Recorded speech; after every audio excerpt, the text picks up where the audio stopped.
여러분 안녕하십니까. 자, 오늘은 이제 열왕기하 시리즈 이제 마지막 10번째를 시작하도록 하겠습니다.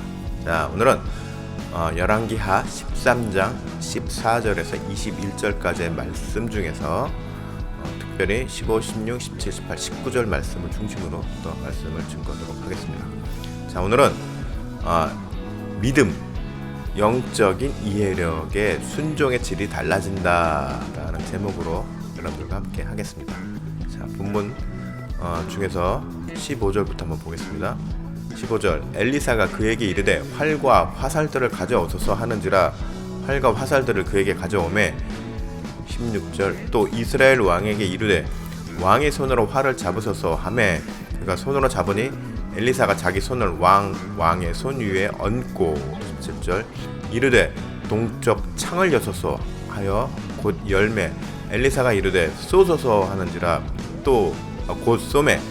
엘리사가 이르되 이는 여호와를 위한 구원의 화살 곧 아람에 대한 구원의 화살이니 왕이 아람 사람을 멸절하도록 아벡에서 치리이다 하니라.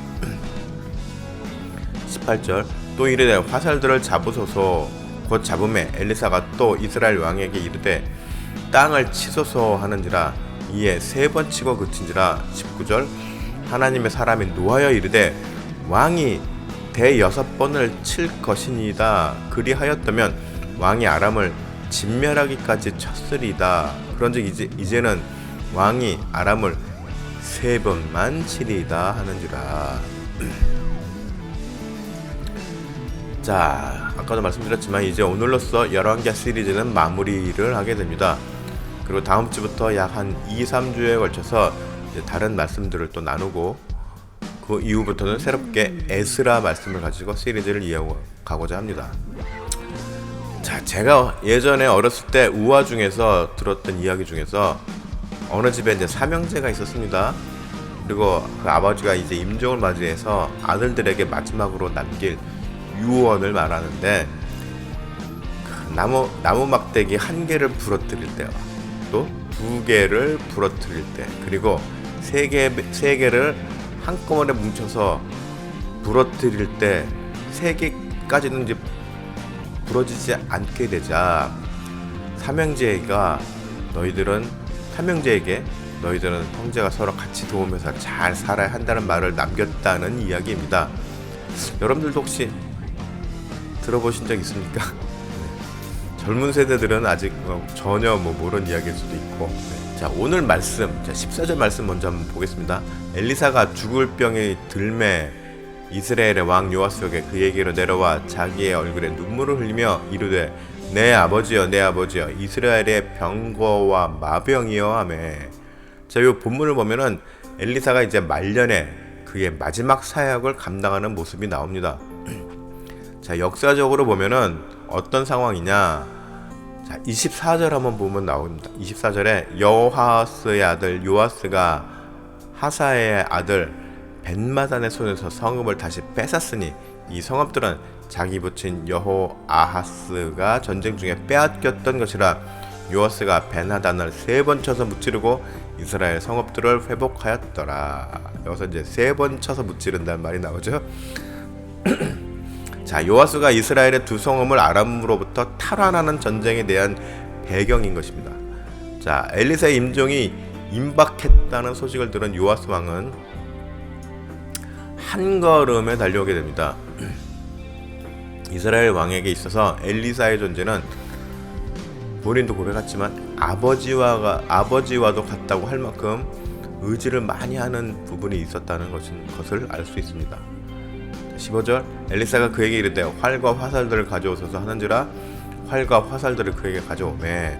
자, 그런데 15절에서 엘리사는 앞서 제가 말씀드린 이야기의 흐름처럼 마치 아버지가 아들에게 유언하듯이 활과 화살을 가져오라고 합니다. 그리고 16절에 보면은 또 이스라엘 왕에게 이르되 왕의 손으로 활을 잡으소서 하매. 그가 손으로 잡으니 엘리사가 자기 손을 왕의 손 위에 얹고. 자, 엘리사는 요아스에게 활을 잡으라고 하고 자신의 손을 왕의 손 위에 올려놓습니다. 자, 이제 이쯤 되면은 웬만한 뭐 웬만큼 눈치가 없는 사람이 아니라면 누구라도 엘리사가 이제 왕에게 무엇인가 의미 있고 또 상징성 있는 마지막 메시지를 주려고 한다는 것을 눈치챌 수 있을 것입니다. 그렇지 않나요? 네. 이제 마지막으로 나에게 중요한 하나님의 말씀을 전하겠구나. 예. 그 정도 눈치는 또 있어야 된다고 생각합니다. 그런데 17절 한번 보도록 하겠습니다. 이르되 동쪽 창을 여섯서 하여 곧 열매 엘리사가 이르되 쏘소서 하는지라 곧 쏘매 엘리사가 이르되 이는 여호와를 위한 구원의 화살 곧 아람에 대한 구원의 화살이니 왕이 아람 사람을 멸절하도록 아벡에서 치리이다 하니라. 자, 이제 17절 말씀을 보면은 엘리사가 본격적으로 하나님의 메시지를 전하는 것으로 전개가 됩니다. 자, 그러니까 엘리사의 모든 행동과 말은 굉장히 중요한 무게감이 있는 의미라는 것을 파악해서 신중하게 행동해야 한다는 점을 인식하고 있어야 했다는 말입니다. 그런데 문제는 이제 다음 구절에서 나옵니다. 18절 또 이르되 화살들을 잡으소서 곧 잡음에 엘리사가 또 이스라엘 왕에게 이르되 땅을 치소서 하는지라 이어 3번 치고 그친지라. 자, 엘리사가 하나님의 메시지를 전하면서 요구하는 것에 요아스 왕은 적극적으로 대처를 했어야 했습니다. 물론 여기에는 경우에 따라 반론을 제기할 수도 있습니다. 땅을 치는 행위 자체를 요구했으니 그 몇 번 치는 것 가지고 뭐라 할지는 생각하지 못했을 것이다 라는 거죠. 이건 뭐 요즘 말로 이제 MBTI 뭐 이런 거 많이 하는데 뭐 성향의 차이라고 할 수 있겠죠. 뭐 그런 차이로서 그저 적당하게 한 3번 정도 친 것 뿐인데 그게 뭐 그렇게 책망을 받을 만한 일인가라는 것입니다. 자, 그런데 19절 보겠습니다. 하나님의 사람의 노아에 이르되 왕이 대6번을 칠 것이니이다. 그리하였다면 왕이 아람을 진멸하기까지 쳤으리이다. 자, 엘리사 선지자는 요아스 왕에게 너무 소극적으로 반응하였다고 책망하고 있습니다. 자, 이제 이 부분에서 우리는 아주 깊은 묵상이 필요합니다. 앞서 말씀드린 것처럼 그저 성향의 차이뿐인 것을 그저 한번 적당하게 한 3번 쳤다고 그게 마치 믿음이 없는 것처럼 책망을 받을 일인가의 문제인 것입니다. 자, 엘리사의 기도에는 최소 6번은 쳤어야 했다는 것인데 아니 본인만 그렇게 생각하고 그렇게 기대하고 정작 이를 실행해야 하는 사람은 아무 뜻도 의미도 모른 채 그저 하라니까 한 것뿐인데 과연 이게 몇 번을 다시 생각해 보아도 문제가 되는 것인가의 상황인 것입니다. 여러분들은 어떻게 생각하십니까? 자, 이 부분에 대해서 요 내용에 대해서 여러 해석들을 보면은 요 부분에 대한 해석이 아예 없거나 또는 뭐 지극히 상식적인 수준의 해석만을 올려놓은 것들 뿐이었습니다. 즉 요아스 왕이 용기가 없었다던가 엘리사의 의도를 잘 이해하지 못했다는 것입니다. 그런데 그렇게 뭐 한 줄 평 같은 해석으로는 뭔가 충분하지 않습니다.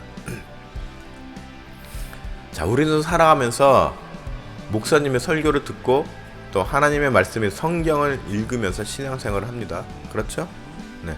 그리고 그 과정에서 특별히 자신에게 도전이 되는 말씀들이 나타날 수 있습니다. 그럴 때 여러분들은 어떻게 하시는지요? 자, 목사님의 설교는 여러 계층, 여러 종류의 사람을 대상으로 하는 퍼블릭한 메시지를 전하는 것입니다. 그러니까는 그 중에서 목사님의 메시지 중에서 목사님의 메시지는 말씀을 근거로 하고 있으니까는 그 중에서 이제 뭐 어느 분들은 특별히 도전을 받으시는 분들도 있을 것이고 그냥 뭐 오늘은 뭐 일반적인 말씀이구나라고 이해를 하시는 분들도 있을 것입니다. 사람마다 차이가 있죠. 네. 그런데 개인적으로 읽는 말씀은 다르죠. 각자가 개인이 읽는 말씀이 더 사실은 중요합니다. 그래서 그렇기 때문에 각자가 성경을 읽으면서 도전이 되는 말씀들이 나왔을 때 이를 대처하는 것이 굉장히 중요하다는 말입니다. 그런데 뭐 아직 그렇게 도전이 되는 말씀을 받은 기억이 없다라고 하시는 분들도 계실지 모르겠습니다. 자, 그런 분들은 자신의 신앙생활을 다시 되돌아보셔야 할 것 같습니다. 좀 더 말씀을 더 열심히 자주 읽으시면서 깊은 묵상을 하셔야 됩니다. 자, 여기서 우리가 한 가지 기억해야 되는 부분은 하나님은 늘 우리에게 하나님의 시각에서, 나의 시각이 아니라 하나님의 시각에서 우리들의 삶을 꿰뚫어 보시면서 주시는 메시지들이 있다는 점입니다.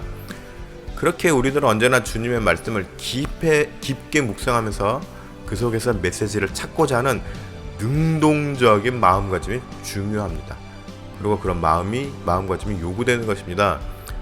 또한 자신이 받은 메시지가 잘 이해가 되지 않을 때에는 이 왕처럼 그냥 내내거리고 그런 게 아니라 이해되지 않는 부분에 대해서 적극적으로 질문하는 모습도 필요합니다.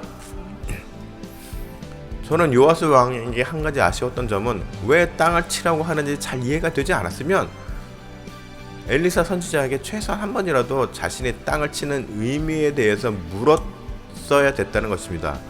그러면 훨씬 더 지혜로운 대처로서 행동을 할 수 있었을 것이라는 말입니다.